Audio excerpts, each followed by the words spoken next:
Sam here, otherwise known as FPL Pricey, and today we're going to take a look at my team selection ahead of Game Week 29, which of course is the biggest blank game week of the season so far. I won't be free hitting, I'm actually going to use transfers to hopefully navigate Game Week 29, but in the meantime, let's take a quick look back at my Game Week 28 performance. And overall, I'm really chuffed with it. The fact that I took a -8 to get 3 transfers made and still come out with a green arrow, I call that a big win. I'm very happy with that. I was expecting a pretty sizable red arrow and kind of going on the defensive for these 2 weeks and maybe hoping to gain rank later on in the season. However, getting a green arrow now has set me up really nicely. I'm inside the top 200k and I've gotten 3 extra players for Game Week 29 through my -8 in Game Week 28 as well. So that would be Doughty, Morris and Bowen. Now, obviously, taking out Erling Haaland and benching Phil Foden as well was extremely risky. I did get away with it, although, to be fair, I'm not actually up on those transfers at this point, considering the hits I took. So hopefully, the fact that they all play another game in Game Week 29, whilst the City assets don't, gives me those points back that I've so far just about lost out on. If I'd not have done anything to my team so far, I would have an even bigger green arrow. However, overall, I'm very happy with the strategy. It gives me extra players for next week, and it means that I can avoid using the free hit. So overall, Palmer and Son definitely helped me out, both of which getting double-digit hauls, and that was basically what gave me the green arrow here. Obviously, Solanke getting a goal in the final game of the game week was also very helpful, as was Doughty with an assist. But overall, a quiet game week in total, but 65 points, even with a -8, was enough for a green arrow. So very happy with that. Let me know your score for Game Week 28 in the comments below. So as always, let's take a quick look at the top captaincy options ahead of the game week. And this week, I think it comes down to 3 main options. There will be others out there. Bowen, Maddison might both be tempting. But in my books, the 3 that I'm really interested in are Son, Toney, or Watkins. Now, Watkins comes out with the best underlying data, the best amount of returns, and the most amount of points this season. But as we know, that's not the whole picture. The fixture does heavily come into it, as does form a little bit as well, and the matchups too. So whilst Watkins on paper, pound for pound, has been the best of these 3 assets so far this season, I actually don't think he is the best captaincy option, especially against West Ham. West Ham will be playing in European football in midweek, as will Aston Villa though. So even if West Ham are a little bit tired, it's probably quite likely Aston Villa are suffering from the same issue as well. So I don't think they're going to gain an advantage there. So it's whether or not you think the matchup is good. Now, West Ham historically aren't a bad defence either, so I don't think it's the best matchup. Although I'm very happy to own him, and he's still in the equation for captaincy. I don't think it's outrageous to be considering him. I just happen to think at least one of these options is better. Moving on to Ivan Toney. Again, it's a good fixture. Burnley away from home. They've been leaking a lot of goals. Toney is a 90-minute man. He's talismanic and he's on penalties. So all of those go in his favour. What doesn't go in his favour is recent form. He has had a few blanks recently. Brentford haven't been playing the best football recently either.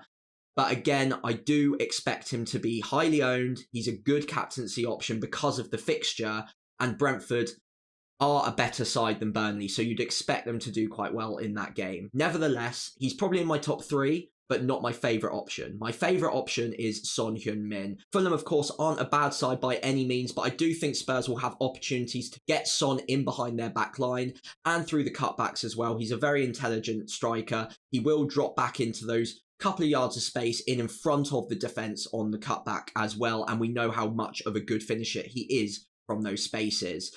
Good underlying data, not quite as good as Watkins, but Son does have the advantage of penalties as well, and his underlying data does improve when he's played in centre forward, which looks likely to happen in Game Week 29 again, and that can't be said for all season long. He's not been playing there week in, week out, so therefore this data is maybe not a full representation of how good Son has been in that position. The returns are good, the points are good, especially considering he's been off at the Asia Cup for a few weeks as well. So for me, I think Son Heung-min is the best and standout captaincy option for Game Week 29. So let's take a look at my bust team before transfers are made, and it looks like I've got 8 players so far for Game Week 29. I don't think that's bad, considering just 2 weeks ago I think I had 4, so I've made a lot of moves to get towards a team that I can get out and be relatively comfortable with for game week 29. One of those players, however, is Charlie Taylor, so I'm not really expecting much from him, but a lot of the key bases, I believe, are covered. So Son Heung-min, who is my favourite captaincy option for this week, I've already got him in, alongside Watkins, Morris as well, who's on penalties for Luton with a decent home fixture. Bowen as well has been very decent this season. I think those are four of the more important forward options to have in my side, or midfield and forward options, you get what I mean. In defence, I think I've got two of the three prime defenders as well. Porro and Doughty, I think, will be in a lot of free hit sides. Charlie Taylor obviously won't be, but I don't think he's a terrible option. I'm happy with just 1 or 2 points from him. And Leno in goal, I'm not expecting a great deal from, but he should be good for a couple of saves. And you never know. You never know if he does pull off some sort of heroics and they do somehow keep a clean sheet, then he could be due a pretty sizable haul there. So I'm not going to make a keeper transfer. I'm pretty happy with just starting Leno. I don't think the upside's high enough to be taking a hit for a keeper. However, I do want to make some moves. It will probably be for a -4. So let's take a look at some of the transfer targets that will help me get towards a team that I'd be pretty comfortable with playing in game week 29. So here are my top 5 transfer targets ahead of game week 29. And the top 2 could go either way. I think Ivan Toney and James Maddison are both very good options for game week 29. I don't have either of them, which is why they're on this graph. And Ivan Toney, I think, is marginally ahead, even though he's not been in the best form recently. He's got slightly better fixture, he's more talismanic, and he's on penalties, gets 90 minutes. And all of those factors don't really come into it for James Maddison. He's an excellent player, great underlying data, as I will show you in just a moment's time. But he doesn't always get 90 minutes, he's not on penalties, and he's not the talismanic centre-forward that Ivan Toney is. So if I had to only pick one, I would probably go for Toney. However, I'm very comfortable with bringing both in this week for a hit. And beyond that as well, I also do like the look of the other 3 here. So Sergio Reguilon, I think if you're after a defender, he's probably the prime candidate this week. It looks like he's back in training as of today. So as Thomas Frank said, I'd expect him to play in game week 29. Although, don't take my word for it. Wait for press conferences. Wait to see that he is fit before making any moves there. Moving on to midfielders that I think will be differential, whether you're on a free hit or you're making transfers, but I do like the upside of, are the midfielders for Nottingham Forest. Now, obviously, they go up against Luton. Luton have just conceded 4 goals and lost from a 3-0 lead against Bournemouth, so their heads might be down a little bit. We know that they're leaky. Morgan Gibbs-White and Anthony Elanga I really like for this week. I don't quite put them ahead of James Maddison, and I'll probably be prioritising him.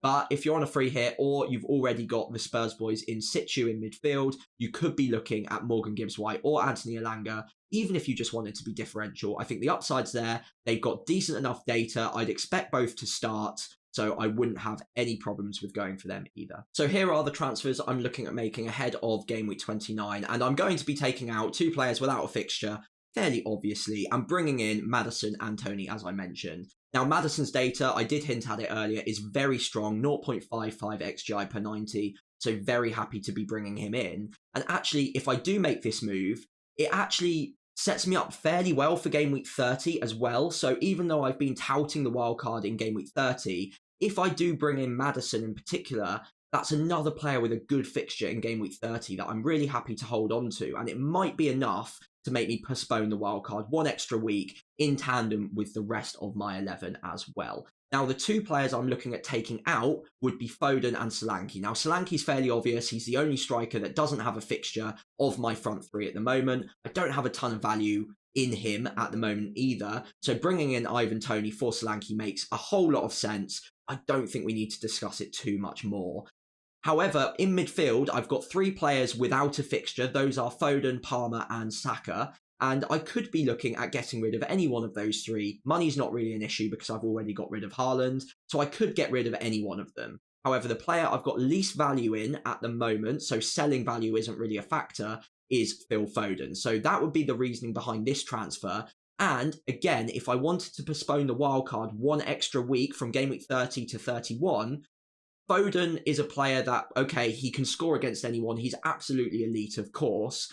But Arsenal at home, it doesn't really get much more difficult than that as a fixture. And we've seen he can blank against good teams. He's obviously an amazing footballer. He can easily score against anyone too. But if there was ever one fixture he was less likely to score in or get points in, it would be that Arsenal fixture where they've got the best defensive statistics in the league so far this season. So again, I'm fairly happy to get rid of him for now. I would be definitely looking at bringing him back in on a wild card later on.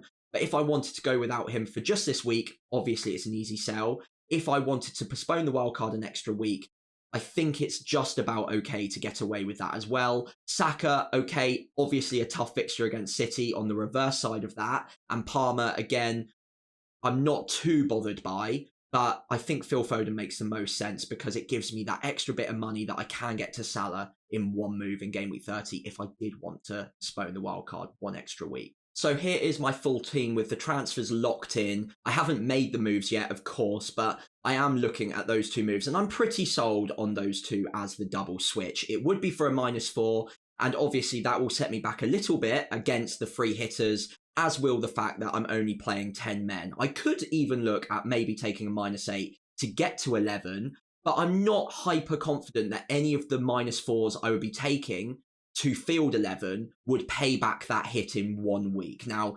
obviously, to pay that back, I'm looking at a player getting over 4 points. There are going to be a lot of players who do that I won't have, but predicting that confidently is something that I just don't think I can do. And I think if I brought in any other players for a -4, it would be more likely that it doesn't pay off than it does. So do let me know in the comments below if there are any other players that I don't have in my team at the moment that you would say are worth over 4 points and will confidently be scoring over 4 points this week, and whether or not you'd make that extra move to get out a full 11.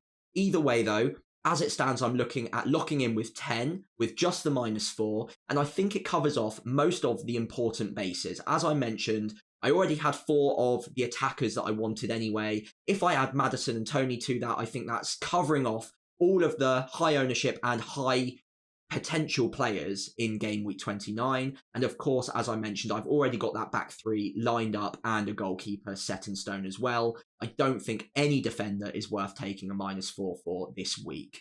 Overall, I'm pretty happy with this. I'm not expecting a green arrow, I'm expecting a red, but hopefully there is damage limitation this game week, and it means that I'm set up nicely with 3 chips left to play in the back 9 game weeks. So let me know in the comments below what you think of my lineup, and of course, as always, if you've got any of your own questions ahead of the game week 29 deadline, do let me know in the comments below and I'll try and get back to you before we lock our teams in for game week 29. Also, if you made it this far, please do remember to leave a like and subscribe to the channel. I think I've got 80 subscribers to go before I hit the landmark of 1,000 before the end of the season. So if you're one of those, thank you so much for your support.